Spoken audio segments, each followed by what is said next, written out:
நம் தேவனாகிய இயேசு கிறிஸ்துவினால் உங்களுக்கு கிருபையும் சமாதானமும் சந்தோஷமும் உண்டாவதாக. இந்த வருடத்துடைய 5 மாதங்களை கடந்த தேவ கிருபையால 6வது மாதத்திற்குள்ளார பிரவேசிச்சிருக்கோம். இந்த மாதத்துல தேவன் நமக்கு அருளி இருக்கிற ஜீவ வார்த்தை தேவனை அறிகிற அறிவு. நம்முடைய தேவனாகிய இயேசு கிறிஸ்துவை அறிகிற அறிவினால நாம ரட்சிக்கப்பட்டிருக்கிறோம். அதாவது கிறிஸ்துவை பற்றின சுவிசேஷத்தை நமக்கு ஒருத்தர் அறிவித்ததுனால நாம அதை அறிந்து கொண்டு நீதிமான்களாக்கப்பட்டிருக்கோம்.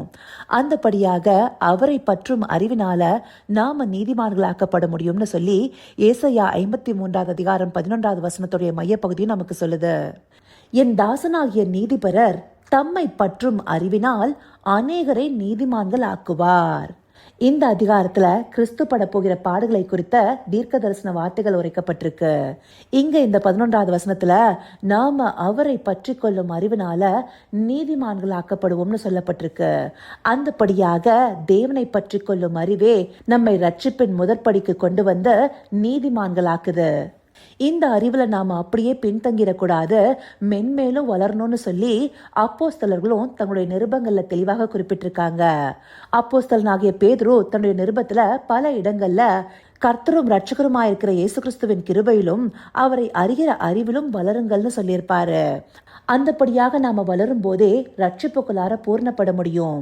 அவர் மாத்திரம் இல்ல, பவுலடியார் எடுத்துக்கொண்டோம்னா அவர் எழுதின அநேக நிருபங்கள்ல நாம தேவனை அறிகிற அறிவுல வளரணும்னு குறிப்பிட்டிருப்பாரு. முக்கியமா கொலோசையர் 1 வசனத்தை எடுத்துட்டோம்னா சகலவித நற்கிரியைகளுமாகிய கனிகளை தந்து தேவனை அறிகிற அறிவில் விருத்தியடைந்து கர்த்தருக்கு பிரியமுண்டாக அவருக்கு பாத்திரராய் நடந்து கொள்ளவும். இங்கே குறிப்பிட்டிருக்கப்படி தேவனை அறிகிற அறிவில் விருத்தி அடைந்து, அதாவது மென்மேலும் நாம அந்த அறிவுல பெருகிறவர்களாக இருக்கணும்னு சொல்லியிருக்காரு. இப்படியாக நாம வளரும் போதே கர்த்தருக்கு பிரியமாக நடந்து அவருக்கு பாத்திரராக இருக்க முடியுங்கிறதையும் குறிப்பிட்டிருக்காரு.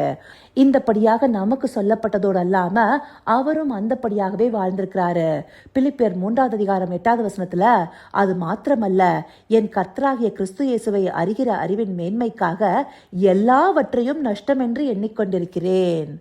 அப்படி அவர்தாமே கிறிஸ்துவை அறிகிற அறிவின் மேன்மைக்காக எல்லாவற்றையும் நஷ்டமாக எண்ணி விட்டுட்டாரு. அவரையே தன்னுடைய மேன்மையாக பற்றி கொண்டு அவரை அறிகிற அறிவுல வளர்வதற்கு எல்லா விதத்திலையும் பிரயாசப்பட்டிருக்காரு. இந்தபடியாக நாம தேவனை அறிகிற அறிவுல வளரும் போதே அவருடைய சாயலாக மாற முடியும். ஆதியில மனுஷன் பாவத்துல விழுந்து தேவ சாயலை இழந்து போனா. அந்த சாயலை திரும்பி பெற்றுக்கொள்வதற்காகவே பிந்தின ஆதாமாகிய இயேசு கிறிஸ்து இந்த பூமிக்கு மனுஷகுமாரனா வந்தாரு. அவரை அறிகிற அறிவுல நாம உருவாகணும்னு சொல்லி கலாத்தியர் 4வது அதிகாரம் 19வது வசனத்திலையும் பவுலடியார் சொல்லியிருக்காரு. என் சிறு பிள்ளைகளே, கிறிஸ்து உங்களிடத்தில் உருவாகும் அளவும் உங்களுக்காக மறுபடியும் கர்ப்பவேதனைப்படுகிறேன். கிறிஸ்து எப்படி நமக்குள்ளார உருவாகுவாரு? அவரை பற்றி கொள்ளும் அறிவுல வளர்ந்து அவரை போலவே மறுரூபப்படுவதன் மூலமாகவே. அதற்காகவே அவங்க கர்ப்பவேதனை படுகிற அளவுக்கு பிரயாசப்பட்டிருக்காங்க. அந்த பிரயாசம் எல்லாம் ஒரு நாளும் விருதாவாய் போகாத படிக்க நாம தேவனை அறிகிற அறிவுல வளர்கிறவர்களாக இருக்கணும். அப்படிப்பட்ட அறிவை நாம பெற்றுக்கொள்வதற்கான ஞானத்தையும் தெளிவையும் அளிக்கிற ஆவியை தேவன் நமக்கு தந்தரணும்னு சொல்லி எபேசியர் 1 அதிகாரம் 17வது வசனத்துல வேண்டுதல் செய்கிறதாகவும் சொல்றாரு. இப்படிப்பட்ட ஆவியை உடையவர்களாக நாம இருக்கும் போதே தேவ சித்தத்தை சரியாக செய்து முடிக்க முடியும். இந்தப்படியான ஆவியை உடையவராகவே ஆண்டவராகிய இயேசு கிறிஸ்து மனுஷகுமார்னா இந்த பூமியில பிறந்த போது இருந்தாரு. அவர் தேவனை பற்றும் அறிவுல வளர்கிறவராக இருந்தாரு. அதற்கான ஆவியானவர் அவர் மேல தங்கியிருந்தார்னு சொல்லி ஏசாயா 11வது அதிகாரம் 2வது வசனத்துல தீர்க்க தரிசனமாக சொல்லப்பட்டிருக்கு. ஞானத்தையும் உணர்வையும் அருளும் ஆவியும், ஆலோசனையும் பலனையும் அருளும் ஆவியும், அறிவையும் கர்த்தருக்கு பயப்படுகிற பயத்தையும் அருளும் ஆவியுமாகிய கர்த்தருடைய ஆவியானவர் அவர் மேல் தங்கியிருப்பார். இங்கே குறிப்பிட்டிருக்கப்படியாக கிறிஸ்து மனுஷகுமாரனாக இருந்த போது அவருக்கு அருளப்பட்ட ஆவியும் தேவனை அறிகிற அறிவை பெற்றுக்கொள்ளத்தக்க விதமாக இருந்திருக்கு. அப்படியாக இருந்ததுனாலேயே அவர் ஞானத்தையும் தெளிவையும் பெற்றுக்கொண்டு தேவ சித்தத்தை செய்து முடித்தவராக தேவ சாயலாகவே இந்த பூமியில வாழ்ந்தவராக இருந்தாரு. என்னை காண்கிறவன் பிதாவை காண்கிறான்னு சொல்லி காணக்கூடாத தேவனின் தற்சொரூபமாக காணப்பட்டாரு. அப்படியாக தேவ சாயலை அவர் பிரதிபலித்தது தேவனை அறிகிற அறிவை பெற்றுக்கொண்டதின் மூலமாக அறிகிறதுக்காகவே, அந்தப்படியான அறிவை நாமும் பெற்றுக்கொள்ளணுங்கிறதுக்காகவே இந்த வார்த்தைகளை தேவன் நமக்கு காண்பிச்சிருக்காரு. நாம தேவனை அறிகிற அறிவின் மூலமாகவே தேவ சாயலாக மாற முடியும், தேவ சித்தம் செய்பவர்களாக இருக்க முடியும், நம்முடைய ரட்சிப்புல பூர்ணப்பட முடியும். அந்த மகா மேன்மைக்காகவே நம்முடைய தேவனாகிய இயேசு கிறிஸ்துவை அறிகிற அறிவுல நாம வளர்கிறவர்களாக இருக்கணும். அதற்காகவே இந்த பகுதிகளும் நமக்கு காண்பிக்கப்பட்டிருக்கு. அது மாத்திரம் இல்லாம தேவனுடைய ஆழங்களை அறிந்த தேவ ஆவியானவரும் நமக்கு அருளப்பட்டிருக்கிறாரு.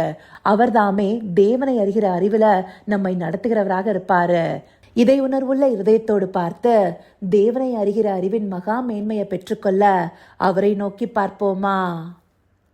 கர்த்தாவே, தேவாதி தேவனே, உமக்கே இந்த வேலையில நன்றி செலுத்துகிறோம் ராஜா. அப்பா, உம்மை அறிகிற அறிவினாலே நாங்கள் நீதிமான்களாக்கப்பட்டு அதில் வளருவதன் மூலமாகவே உம்முடைய சாயலாக மறுரூபப்படுவோங்கிறத இந்த பகுதிகள் மூலமா எங்களுக்கு காண்பிச்சிருக்கீங்க தகப்பனே. அந்தபடியாக ஒவ்வொரு நாளும் உம்மை அறிகிற அறிவின் மேன்மையில நாங்க வளரணும் தகப்பனே. ஆவியானவர் துணை கொண்ட சத்தியத்தை அறிகிற அறிவை பெற்றுக்கொண்ட உம்முடைய சாயலாக மாறணும் ராஜா. ஆம் தகப்பனே, அந்தபடியாக உம்மை அறிகிற ஞானத்தையும் தெளிவையும் எங்களுக்கு தந்தர்லி உம்முடைய வார்த்தைகளை நிலை கொண்ட உம்முடைய சித்தம் செய்யும் நல்ல பிள்ளைகளாக இருக்க தேவரீர் எங்களை நடத்தி அருளுங்க. அப்படியே நீங்க நடத்த போகிற கிருபைக்காய் நன்றி. சகலவித துதி மகிமை கனம் யாவும் ஒருவருக்கே செலுத்துகிறோம். இயேசு கிறிஸ்துவின் மூலமாய் வேண்டிக் கொள்கிறேன் பிதாவே. ஆமேன், ஆமேன்.